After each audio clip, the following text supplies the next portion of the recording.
Hi, everybody. Welcome back to RPG Imaginings. Today, I am excited to be joined by Chaosium's James Coquillat. James, how are you this morning in your time? Doing very well, thanks. Yeah, it's a lovely rainy morning in Australia after a very hot weekend. So pleased to be here and pleased to be chatting with you. Absolutely. So thank you so much for being here, and especially with the time change, I really appreciate that because where I am in Omaha, Nebraska, we're at about 5 p.m. and it's always great for us to be able to connect as gamers across seas just by working out timing.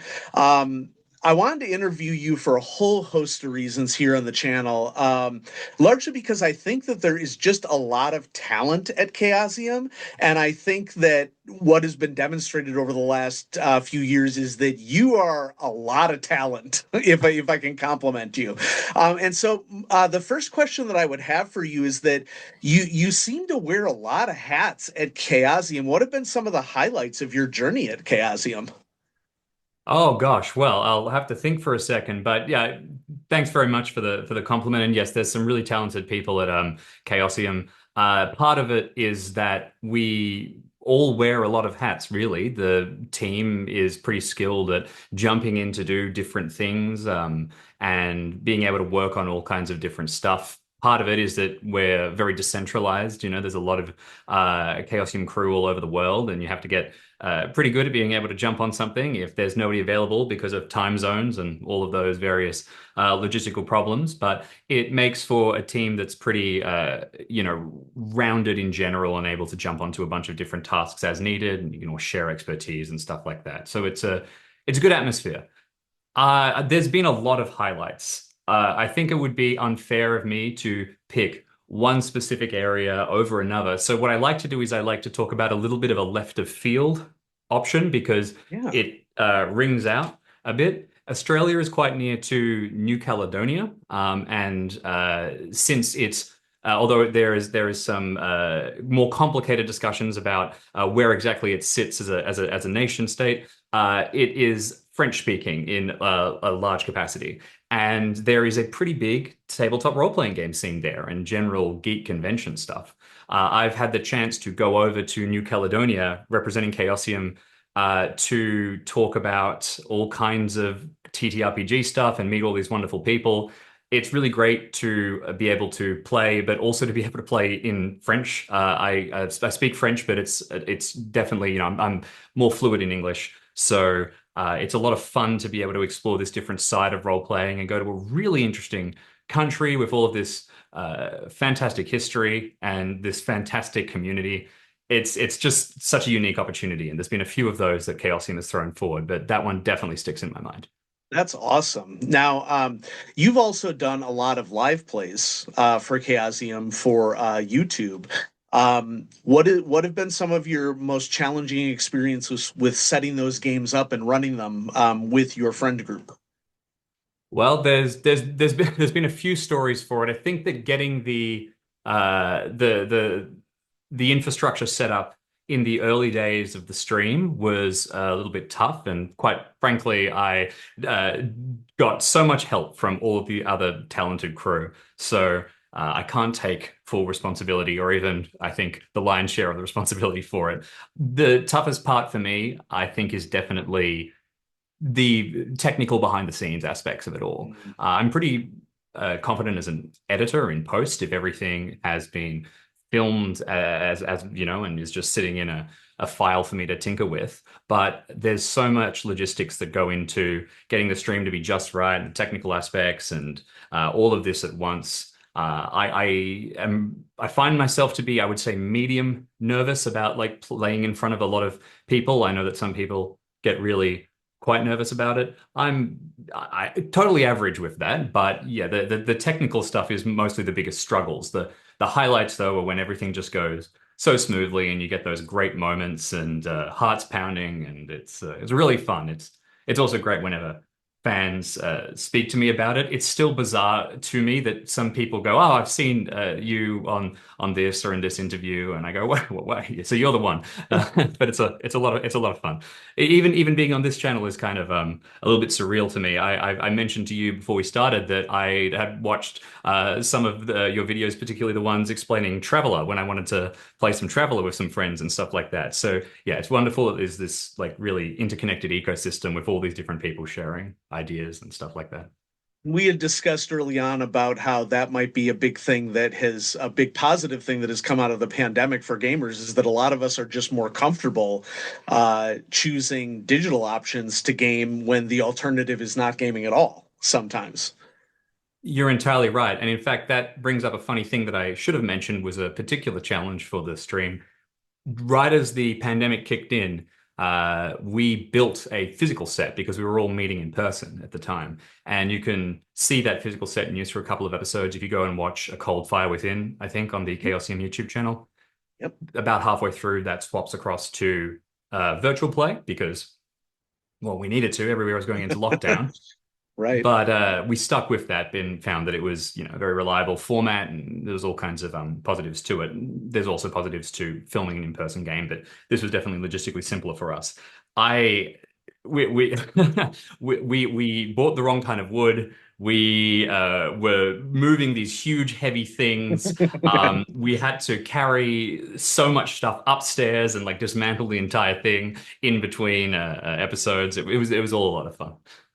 So you had executed perfectly on paper, but but then when it came to the actual execution of the set, It was how just often does that all it happen? was it Right, was all just the all a time. lot, and we were sort of every time we carried a large computer up a flight of stairs, we're going, one day we will drop this because even if it's a 1% chance, we are going to run this so much that a disaster will happen eventually, and that was Right. all a bit fun.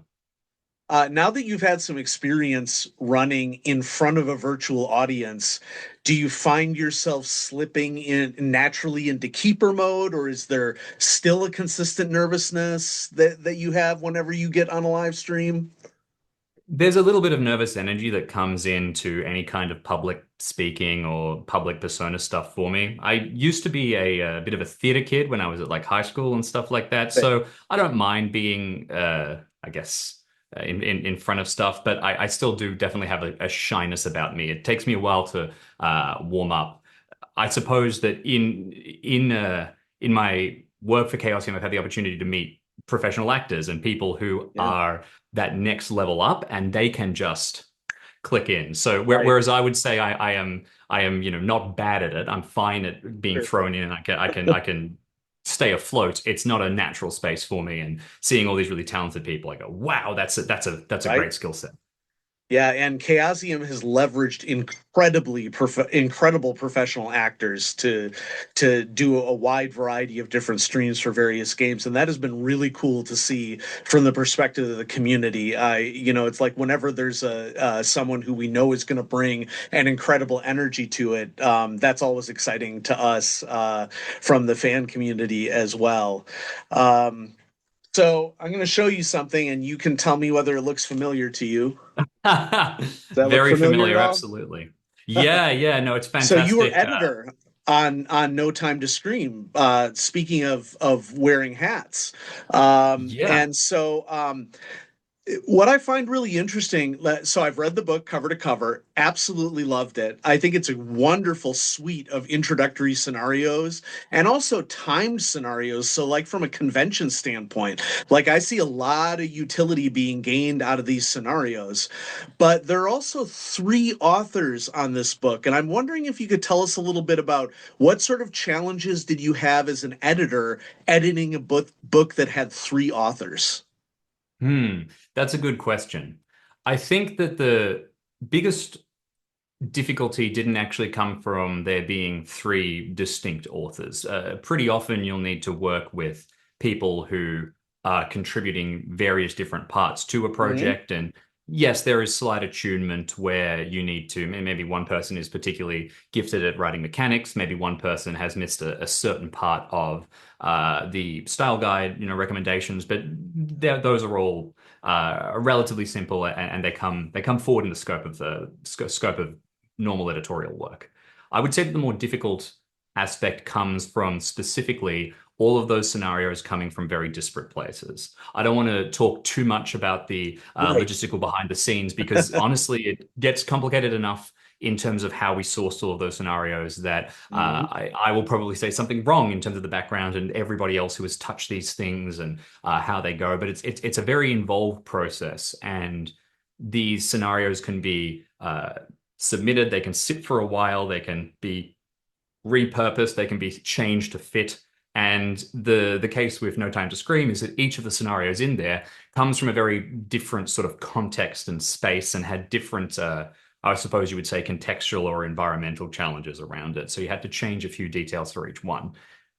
That said, because it's all getting reshaped, the challenges kind of just fall into the whole book as opposed to being individual per scenario. So it was fun to put together. But yes, that's there's definitely consideration when you're pulling material that is that varied. As for each of the individual writers, they're all great writers. So it was fantastic to see their ideas and to see their style and to be able to be a part of that. I appreciate your candor in wanting to be careful in describing it, and the comments that you've given, I think, are really useful for members of a gaming community to hear. Because there obviously can be a lot of misconceptions about what happens behind the scenes. A lot of times people are not aware of the amount of decision making that is happening behind the scenes.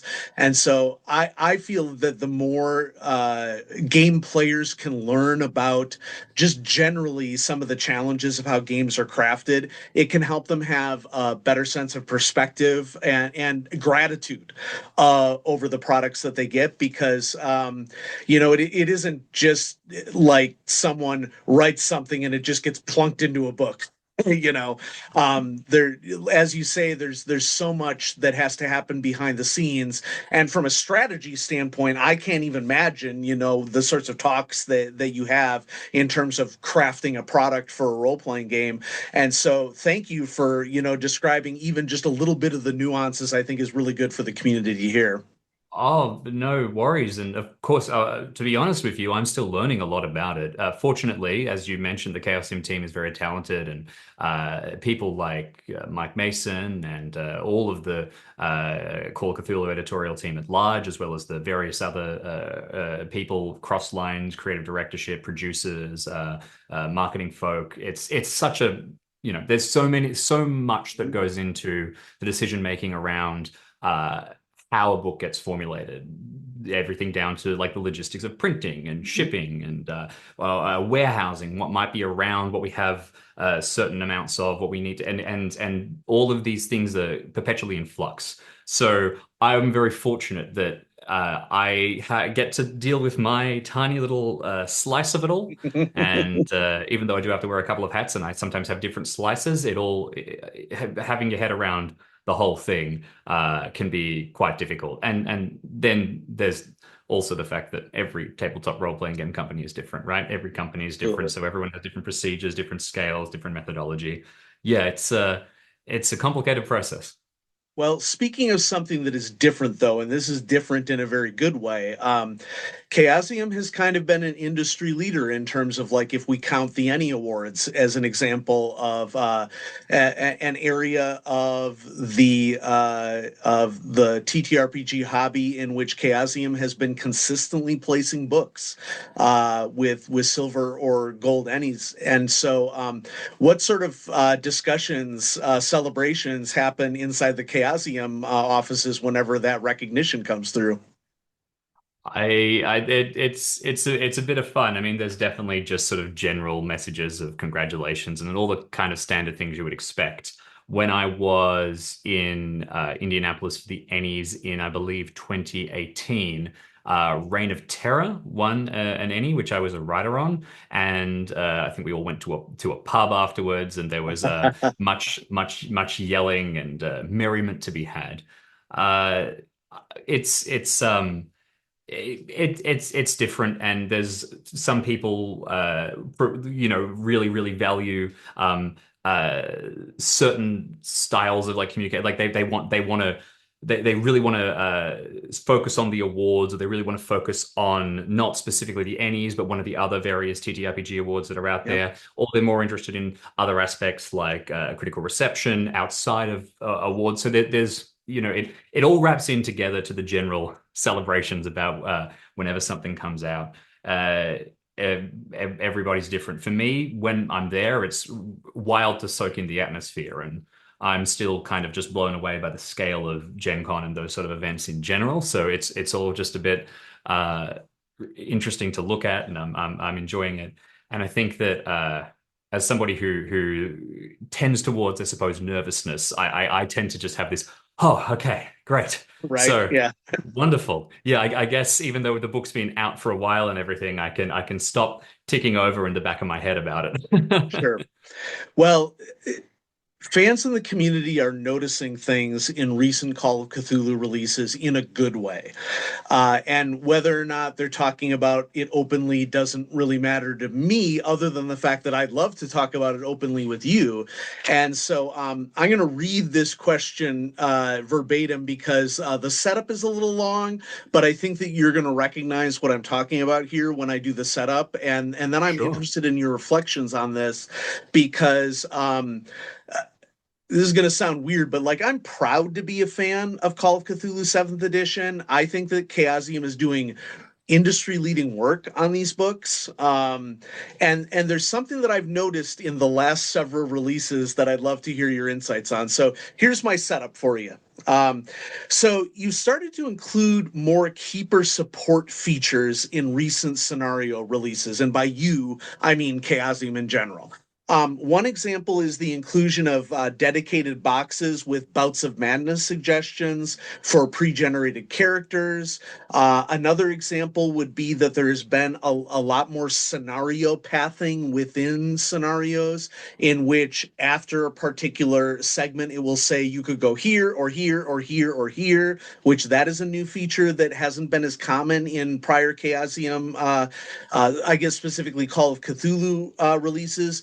What can you tell us about what Chaosium is doing to help make Call of Cthulhu easier to run for keepers? Absolutely, you're right that keeper support has been something that's gotten focused on recently. No Time to Scream, in particular, since there is an angle about people jumping into that for potentially their first game or one of their early games.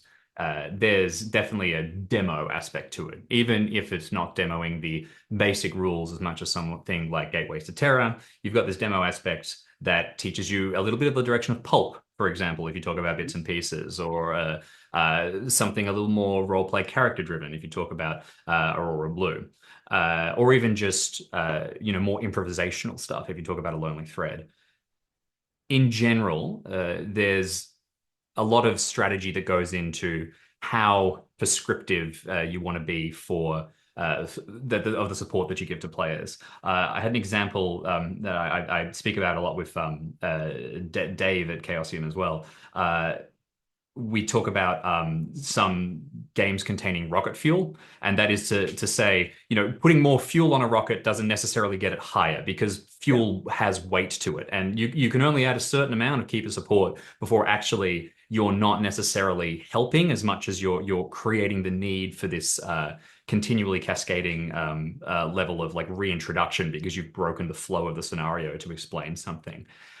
It's a general refinement in tools. It's a general refinement in process. I don't think it's representative of a specific philosophical or strategic decision as much as a more like global perspective clicking in. It's narrowing in and realizing and executing long-term aims and just continuing to hone in towards what the best version of in individual scenarios and individual stories are. Appreciate the perspective that that brings, though, because it isn't just how do we sell books, it's how do we provide products to people that they could purchase that would make their gaming experiences more fun. And that doesn't always happen, I don't think, in the industry. I think that that level of thoughtfulness isn't always present in all role playing books. So that's just something that I appreciate about Chaosium releases and the thoughtfulness that goes into the writing and the editing and the layout and the overall design of scenarios. And so thank you. Well, there's definitely a lot of discussion that goes into it. Things like it also changes from a book to book perspective. If you're putting in something where you uh, are tailoring the scenario towards, for example, and I can't actually think of off the top of my head of a product that leans like this, but something where you're targeting extremely experienced players who are going to, not need that kind of material. You won't want to lean as heavily on it. Or if you do, you'll want to tailor it in a way that sort of suggests that those are like ideas where you could take things in a wild direction. I'm sure that readers of many role-playing game books can think about a line at the top of a scenario that says something like, "You could also do this a completely different way, or change the whole thing, but that's sort of up to you." And that's really really great for experienced players because their mind can spark, but it can be confusing for beginner players who go, "Oh, like." All right, I'll try that, and then they sign themselves on for more work, or they see it and they don't really understand what the flow and effect. Those discussions come into things even as much as how prescriptive you need to be about calling for the success condition of a roll. Like, should you always say, make a this check.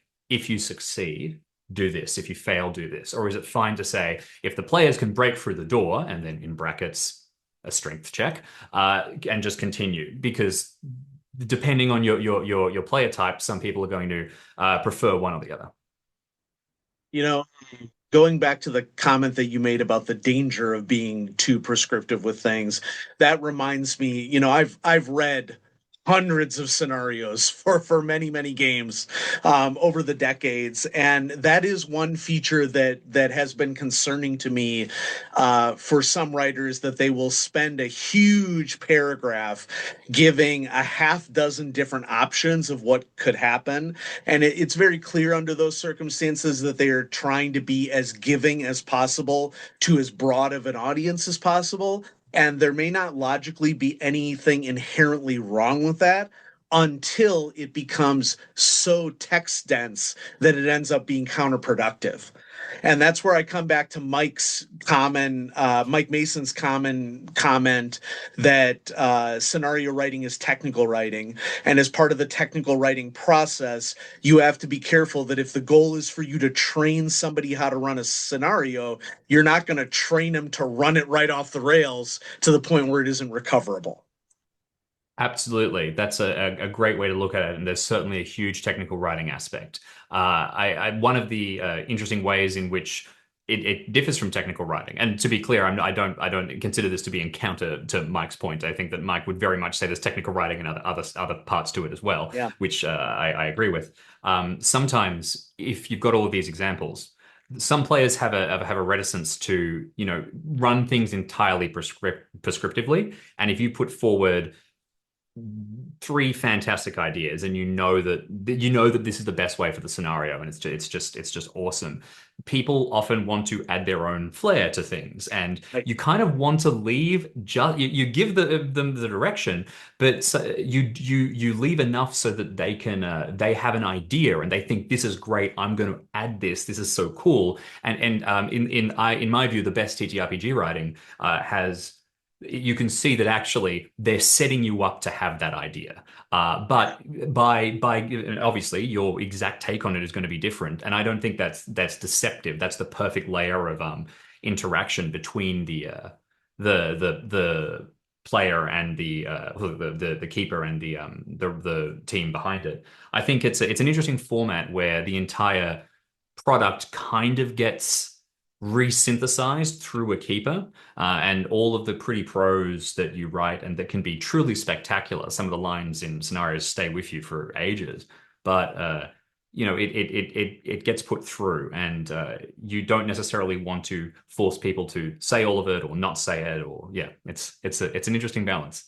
We have to be mindful of human psychology always. I teach adolescent development. I'm a university professor who Educational psychology is my big thing, and I think part of the reason that a lot of educators um, happen to be very good keepers or game masters is as part of our professional work.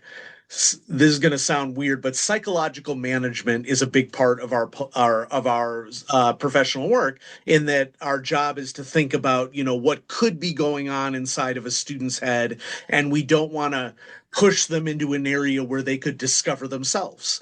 And so, in that way, I can understand that take on scenario writing because you don't want to railroad someone. I think we all have this basic understanding that railroading does not always produce a good outcome for games. But then, how do you give them just enough so that they can make the decisions for it and make it fun for their group? I think that's a very astute parallel. My mother was actually an educational psychologist, is Wonderful. still. She hasn't retired yet. But yeah, and that shape that you might get, I think it is the same as what you see at a table where the best keepers and GMs will run a game and they will really pull their players in and they will create a lot, but they'll also draw out from their players, but at the same time, not pull too much. I think it's so funny the cyclical nature of you learn something as a keeper, and then you go, actually maybe not, actually maybe yes, and it kind of goes round. Right. And I've seen fantastic keepers who pull a lot from their players and really throw to everyone and go, tell me what you're thinking about this, tell me what you're thinking about this. And that's a good thing to do. They're soliciting input. They throw to somebody who maybe it's their first session, maybe they're a little shy, maybe they're mostly there for the social dynamic, which is a perfectly fine reason to play games. And they can get a little nervous and put on the spot. And part of being a great keeper is to be able to hear that and to sort of, and then you go, well, what about this? And you give them a little more so that they can go, yes, that, and yeah, oh, and then you expand off it, and it's and also making sure that that interaction doesn't like harsh the flow of the other players. It's a very bad, it's an orchestration. It's a very gentle tug and pull between people who are interacting with each other, which is the beauty of the social interaction of TTRPGs. And so, Hmm. thank you for your comments and your insights on that. I really appreciate it, and I've enjoyed watching your streams on Chaosium YouTube channel. Now, here's the bonus round. Are you ready? This is something that I've never Yeah. done with an interview, but I decided that you are definitely up for it, and I hope you agree. Which is, I want to give you a chance to ask me a question or two, things that you might be interested in about RPG Imaginings or about my perspective as a role player, somebody who loves Call of Cthulhu and a lot of Chaosium games. What would you like to know? I have a couple of questions. So you gave me a little warning that this was coming, so I've only had a few minutes to think about it. But here's my early thoughts.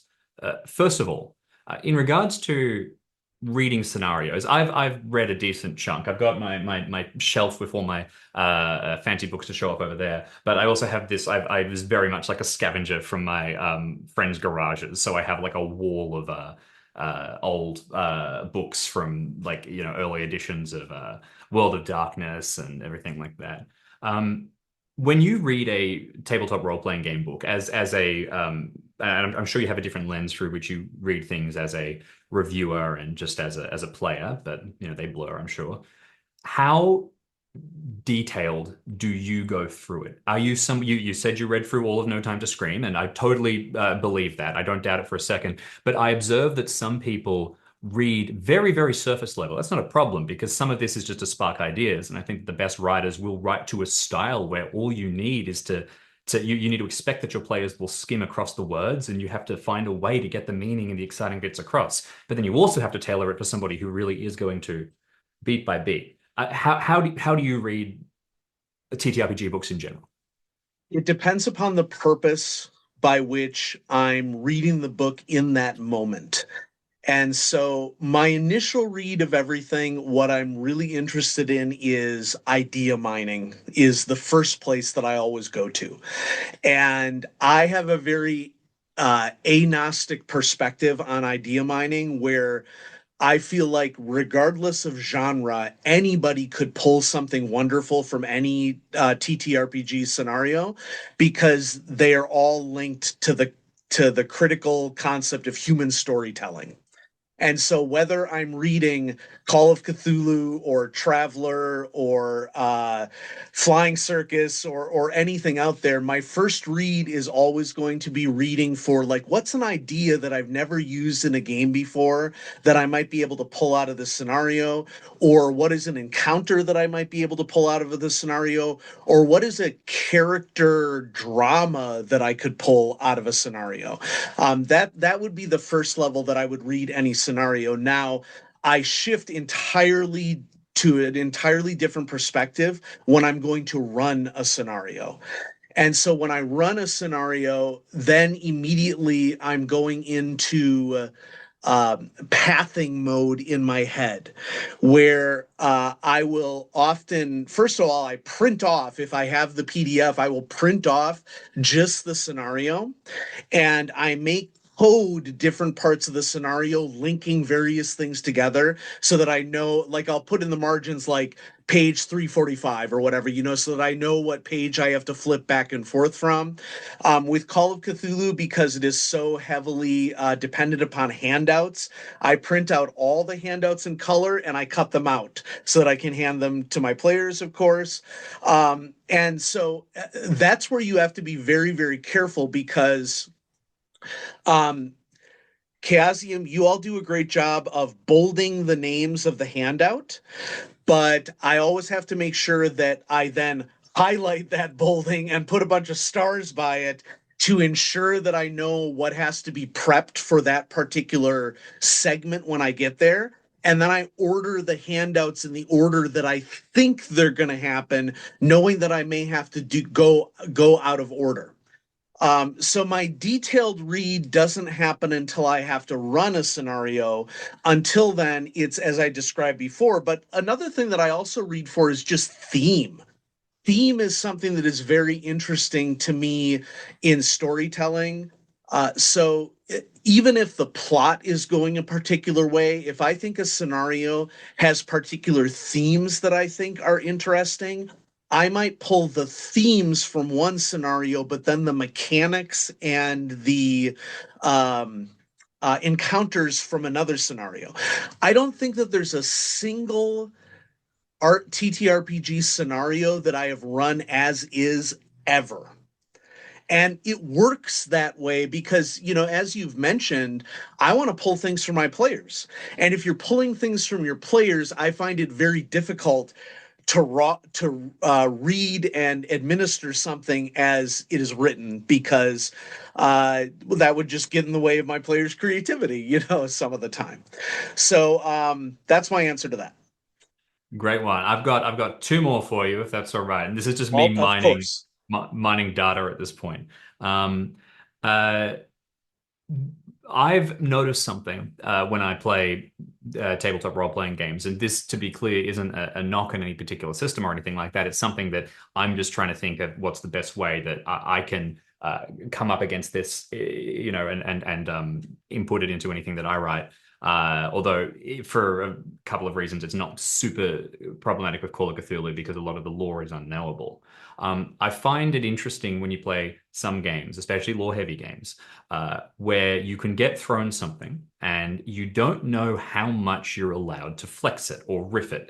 A character comes up or a place comes up. I think sci-fi, because of the sheer scale of the world, this has more of a propensity to happen, but it can happen everywhere. And you're there, you want to come up with something on the spot and you want to say, oh, it's this, or a character that's playing wants to have a backstory attaching to this faction, or you want to kill off this character because something happens, and you don't know if you're going to break the setting, or you don't know if you're going to break the campaign further down. What's the best way of telegraphing that information broadly that you've seen executed in some role-playing game books? I'm not sure I'm the person to ask that question to get the exact response that you want, but I'll give it a try. I am very much an anti-canon keeper and game master, and I play with groups of people generally, and obviously conventions is probably the big difference. I'm a little more careful when I play at conventions because I think that it's prudent for us to be respectful of the wide variety of different gaming perspectives that we have at a convention. So I play in groups in which we endeavor to break something just for the cool factor and just to go hard on things always.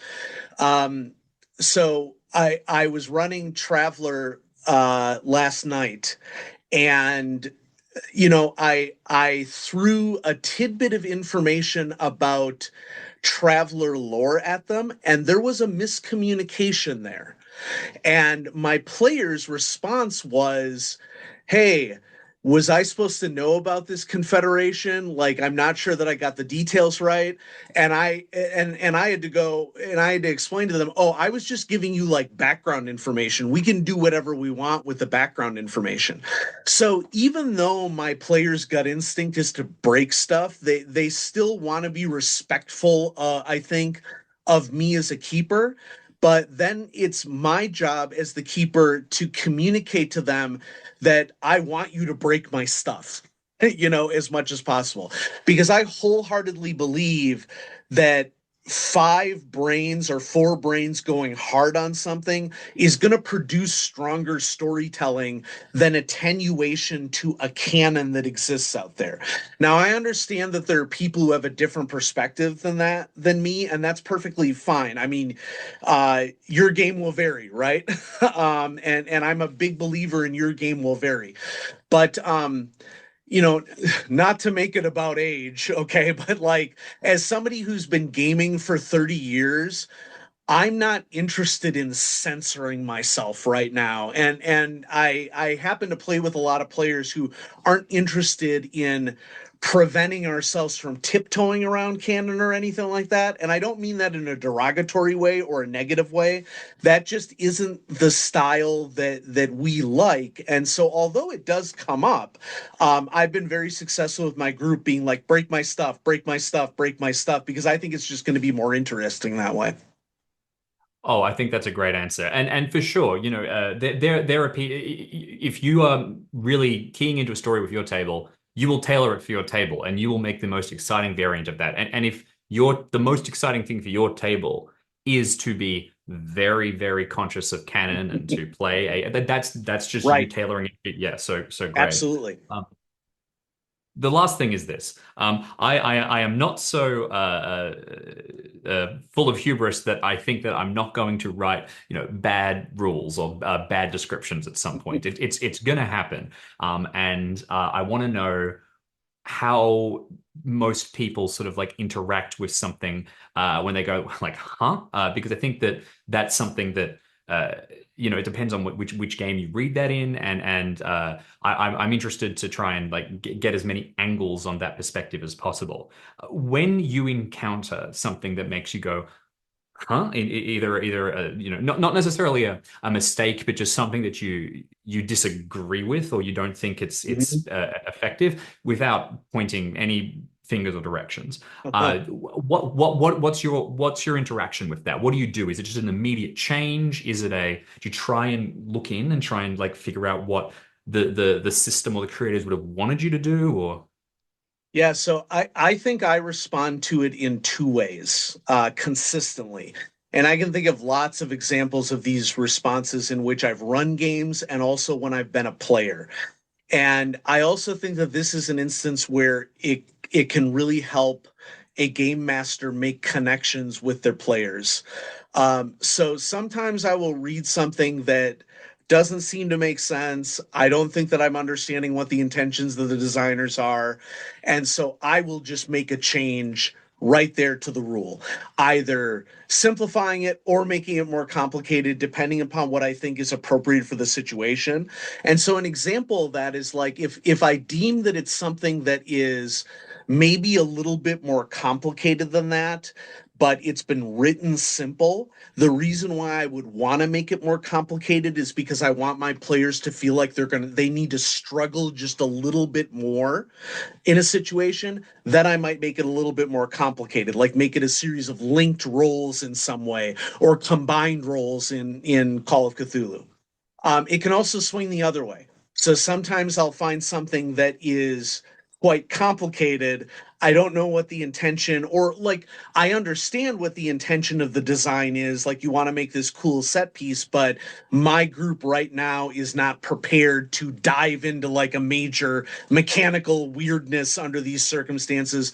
Under those circumstances, I might very much simplify it. And that's like where I like have like my D3 rule where it's like, okay, I need to simplify this 1, 2, 3, 4, 5, 6, and I'll just go with whatever simple option seems to make sense in the situation. So that's sort of my first way of going about pursuing something that I find strange in a scenario.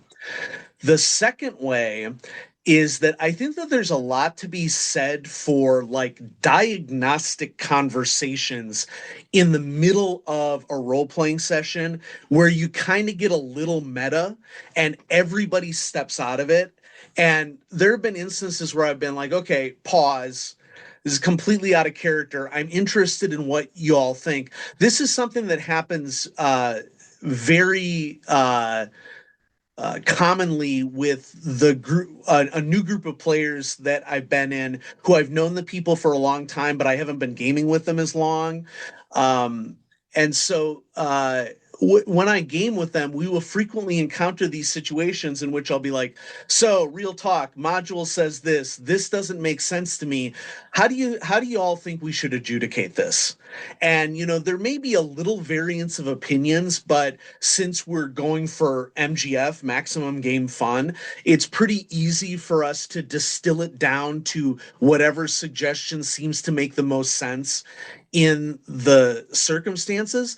And there's no one way that it always goes. Sometimes it leans more simple, sometimes it leans more complex. Sometimes it leans more in favor of the players. Sometimes I get my players making an argument that, like, no, this should go against us under these circumstances, which I think Call of Cthulhu naturally brings that possibility out of players because they recognize that a huge part of the fun of the game is that it shouldn't be easy.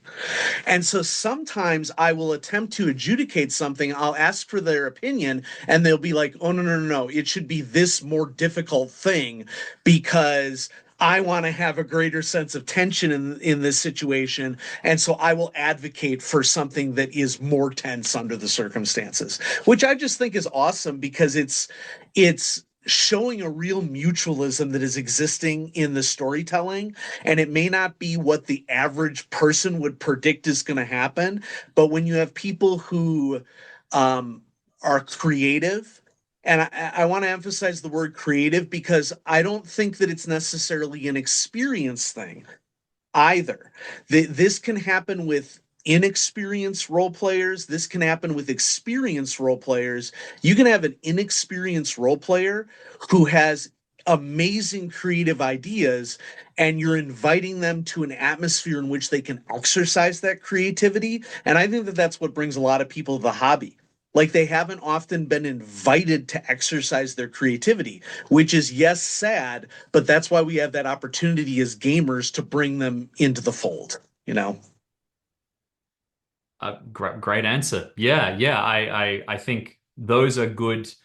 Those are good to know, and basically what I suspected. But yeah, I appreciate you sharing that insight. I got one last quick one for you. Sorry, Oh, I go know I for it. said three, Oh, no, but no, no apologies needed. These are great conversations. The they're fun to audience is have. going to Yeah, yeah. love this.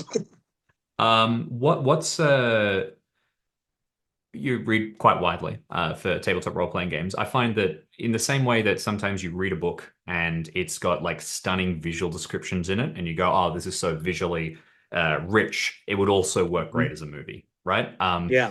Sometimes you hear a story and or you come across some like historical detail, you have an idea, and you go, "Wow, this would be a great role-playing game."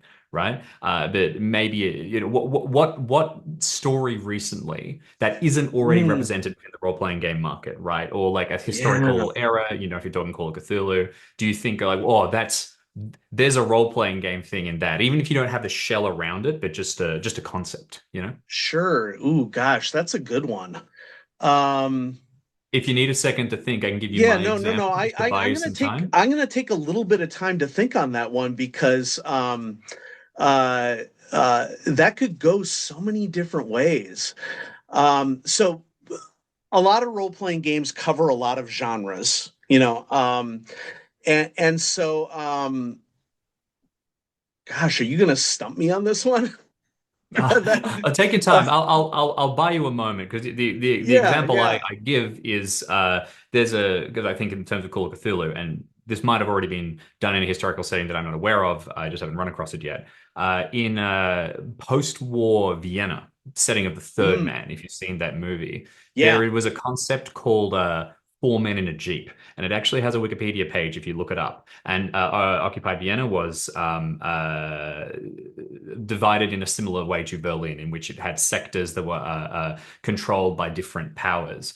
But they also had a weird thing that they did with the police force, where they had an international ring in the center, and they would assign Oh, police units that had a representative from every background. And so often you get Call of Cthulhu games where one character is from this background, that background, and whatever. And the four men in a jeep, it was they were official units, and one of them would be French, one of them would be American, one of them would be British, and one of them would be Russian. And they would go around and do stuff like that. And it just seems I looking at that, I went, wow, that is just a historically accurate justification for your bizarre party of investigators, and I have no shell around it, but that's the sort of thing I'm thinking. You just see these real life moments and you go, that works. here's one that I think would be interesting, and there are hints of it, I think, in various properties, Hmm, but I think that those properties could go a lot harder in it. please. I want an interdimensional role-playing game. Okay, those games exist, to be fair, but I want an interdimensional role-playing game in which the dimension has to be different every single play session. I It's think pretty cool. that would be particularly interesting because I would want the culture to have to change at the same time. So, the thing that just pops off the top of my head is riffs, and I'm not trying to say anything negatively towards riffs or anything like that, but like I've always wanted to do riffs extra hard, you know. And so I think that would be cool if you like actually removed choice of where you could go and forced people to not know where they're going to go, and it's kind of like a quantum leap sort of thing as well. You don't know which body you're going to jump into next. I think that that would be something that would be really cool to pop for a role playing game. That sounds awesome. I was actually talking with me and my friends. We played a very low fantasy tabletop role playing game, kind of just a season's worth. We had sort of a grand campaign, and we did up to a certain point in the story, and we haven't come back to it for a variety of reasons. And we're sort of like, it's been like over a year, and It do be um, like that. yeah, these things happen. But we were chatting the other day, and it would be great if we went back to it, but just changed it. It is now far future, and it's just sci-fi. Not a time jump. It's exactly the same. It's all the same characters. Refuse to acknowledge that anything has changed. You just completely unplug the setting and put it back in. Every Right, horse is now a spaceship. All the kings are now right. space emperors. I kind of like the idea of you're not even acknowledging it in world. You just get to sort of like see a different feel. It's a bit uh yeah, commedia dell'arte almost, or something like you've just got all the Right. same sort of beats. Yeah, yeah. And I think that there's an argument for sometimes being very intimate in a role playing game. Like a Call of Cthulhu scenario could take place in a room. Hmm. I mean, for sure, Call of Cthulhu scenarios take place in a house, 12 but Angry it's Shoggoths or just a something. tiny Yeah. little house, you know? So sometimes there's an argument for that, but I'm very much a go large or go home kind of role player. So yeah, that sounds awesome. That might be the one point of difference between our styles. I tend to really Mhm. like. I'm very much of the camp that goes, the Death Star was too big. It makes no sense. Sure, sure. So a lot of the stuff I've tried to do is I have this arbitrary rule for myself in which I go, every character has to be named, and Yeah, that not to try and force a bunch of prep or anything, but just more to the right. point. It means that I limit the number of characters I create. So you Absolutely. only ever have relevance of like a few people. I would take quality over quantity any day too. Yeah, So but right then on. quantity has a quality of its own as well. Yes, Sometimes you get indeed. that huge world and you go, whoa. Right, right. Awesome. Well, James, it has been so awesome speaking to you today. I really appreciate you taking time out of your Monday to do this. I think that my audience is going to love this conversation. I certainly enjoyed it. And I'm just grateful that, we're able to connect and share the hobby with everybody and share the hobby with each other. I definitely learned things speaking with you today, and that's the best compliment that I could give to anybody. And so, Well, same back to you. And I'll just say briefly because normally we did talk about No Time to Scream a little bit. Huge congratulations to the authors on that book and all the team behind it. It's a ton of fun, so check it out if you want. And it's really cool again just to see it in physical is a blast. it's a great scenario collection, and if you were in the audience, I will be putting a link down in the description below.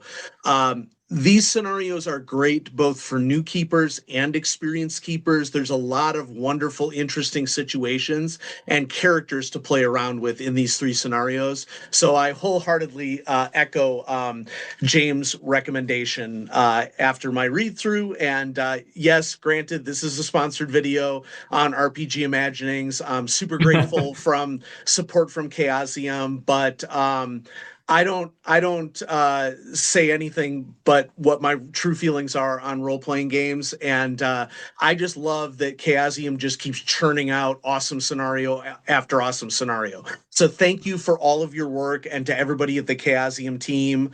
And I appreciate that there are such talented people like you working at Chaosium. Oh, yeah, very kind. I'm glad they're all there too. And thanks so much. Yeah, great to be here. Bye.